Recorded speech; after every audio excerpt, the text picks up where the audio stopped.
Well, some good news for progressives in this story. Welcome back. Exactly 1 month from today, on March 25th, the United States Supreme Court will begin hearing arguments on two landmark cases, both regarding same-sex marriage, or marriage equality, if you will. And up to the lead up to that, the groundswell of support for gay marriage among prominent Republicans is being showcased like never before. This week, a friend of the court, amicus brief, signed by at least 80 Republicans, will be filed in the Proposition 8 marriage equality case. That's out in California, supporting same-sex marriage. 6 former Republican governors have signed on, including former presidential candidate Jon Huntsman of Utah, former New Jersey Governor Christine Todd Whitman, and former Massachusetts Governor William Weld. Also signing their names, Mary Cheney, Nicole Wallace, who was communications director in the Bush administration, Ben Ginsburg, that impressed me. He's the counselor of Romney's campaign, and also the George W. Bushes in 2000 and 2004. And Michael Powell, FCC chairman, Colin Powell's son, he's chairman, or was, of the Bush administration, the FCC back then. And in the biggest turnaround, Meg Whitman, who supported Proposition 8, barring gay marriage when she ran for governor of California, now supports gay marriage. Big change there. Joining me right now is Jimmy LaSalvia, president of GOProud, and MSNBC contributor Ron Reagan. Gentlemen, thank you for joining us. Jimmy, you've been involved in this fight, and I think on the Republican side. When did the turn begin? When did you start meeting people who at least said privately, we got to change on this from what the platform's been saying? Well, I think this issue's been moving faster than any issue we've seen ever in my lifetime, and it's been the last few years. I think that certainly... Ken Mehlman started? I think even before then we saw a lot of movement, but I think that especially now that we've had the 2012 elections where 4 states passed the marriage issues, and it's just the new political reality. And people are thinking about the issue differently. Everybody's got gay people in their lives now, and they know that tell me the importance of that, the importance of just people coming out. I think that's the key. When you realize somebody you might have thought was gay, but they come out and say it, and you sort of reconcile to that reality. Well, exactly. And people want, you know, politics is personal, and people think about how issues affect their friends and family. And marriage is a good thing for people, and settling down and being monogamous and getting married is a good thing, and more and more conservatives are realizing that and wanting it for their gay friends and family. You know, Ron, thanks for coming on, Ron. Unlike the gun issue, for example, where your rights can easily endanger, if not kill, somebody else's existence. The thing about same-sex marriage is it's not like it's an aggressive act. It's a marriage. It's between two people. So it might bother somebody conceptually, but there's no real danger of anybody else's marriage being corrupted by a same-sex marriage. It seems to me, but maybe some people disagree. Well, you're absolutely right, and that's one of the fundamental weaknesses of the anti-marriage equality people, is they can't point to a single actual harm that would occur to anybody if gay people were allowed to marry. Their argument fundamentally comes down to, I don't like it, so you should make a law. And I should add, too, that I don't like it is usually based on pretty explicit religious grounds, which it seems to me you could make a case violates the First Amendment. If you're going to pass a law like the Defense of Marriage Act that is based on an explicitly Judeo-Christian reading of, you know, what's okay for, you know, marriage, man, woman, and all that kind of thing, seems to me you're in violation or in danger of violating the First Amendment.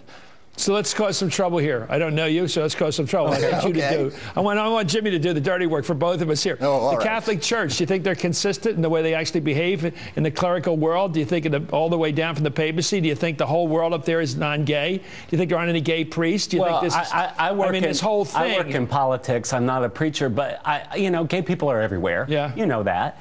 And so, yeah, that's my answer. So why are they against gay marriage? I don't know. I think that fundamentally, marriage is a conservative thing. It's what we should want people to do, is settle down and partner up and be happy. And so I hope that more and more people see it that way. And hopefully someday religious institutions will see that. But at this point, you know, we live in a country that's governed by laws, and we should treat everybody the same under the law. Well, let's take a look at the friend of the court. The amicus brief will promote support for gay marriage as a conservative position. Quote, it argues that same-sex marriage promotes family values by allowing children of gay couples to grow up in a two-parent home. And that advances conservative values of limited government and maximizing individual freedom. I keep thinking, I'm not a lawyer, Ron, but you and I can agree on this, because if you just look at the basics, the 14th Amendment, you can't be denied equal protection of the laws. You can't be denied life, liberty, or property. Well, let's start with liberty. Liberty. Let's talk with the original document, which is the Declaration, the Pursuit of Happiness. It seems to me, if you just look at those crisp documents that still are in our hearts and minds, it says it clearer than anything. How can you deny a person the way they're made by God, and feeling the way they do? I mean, it isn't something you choose. Like Trent Lott would say, you choose to be gay at some particular age. I don't know when that deal comes, but he thought it did. And you know what I mean? It's like, well, I don't want to get too ludicrous about it because it's a sensitive issue, but the way politicians talk about it and some church people talk about it is if they aren't on this planet among our species. They're not familiar with human life. And that's a huge problem for Jimmy's party, the Republican Party. It's not just that they're hateful towards gay people. It's that they're ridiculous about this issue. Now, you can be hated and people might still respect you in some way, shape, or form. But when you're absurd, when you're ridiculous about this kind of issue, people just, you lack all credibility. This is the part of the bullfight. This is the part of the bullfight where the matador here, Ron Reagan, takes out the cape and the sword and goes in for his opponent. But you're the bull, by the way. Here's the question. I may be the only guy in the world that reads party platforms. Your Republican platform, again this year, I was reading it down in Tampa, the sweaty town of Tampa. All this anti-gay rights stuff, one word, every reference to the issue is negative. Why don't you change it? Well, we should, and the reason is GOProud when it comes to writing these things. This issue crosses all demographic groups because gay people are in every single family. Well, why is your platform stink on the Republican side? As we look to build a conservative coalition that can win again, we have to take this into consideration, and people need to recognize. Why don't you get somebody on the platform committee? Everybody. Why don't you get somebody on the platform committee? Love to be on the platform committee. Okay, Chris Matthews appoints me on the platform committee. I don't think I can. But last week, an ad, by the way, by the Marriage Equality Coalition, which has a lot to do with HRC, a human rights campaign, featured Barack Obama, Laura Bush, Dick Cheney, and Colin Powell that used their public statements to show their support for gay marriage. Former First Lady Laura Bush later asked to be removed from the ad. Her spokesman emailed us this afternoon saying why. I think it's legitimate. Mrs. Bush did not approve of her inclusion in this advertisement, nor is she associated with the group that made the ad in any way. When she became aware of the advertisement last Tuesday night, we requested the group remove her from it. You know what I think's going on there? I think her brother-in-law is running for president. And I think in your party, the Republican Party, it's still a problem to be publicly associated with somebody for marriage equality.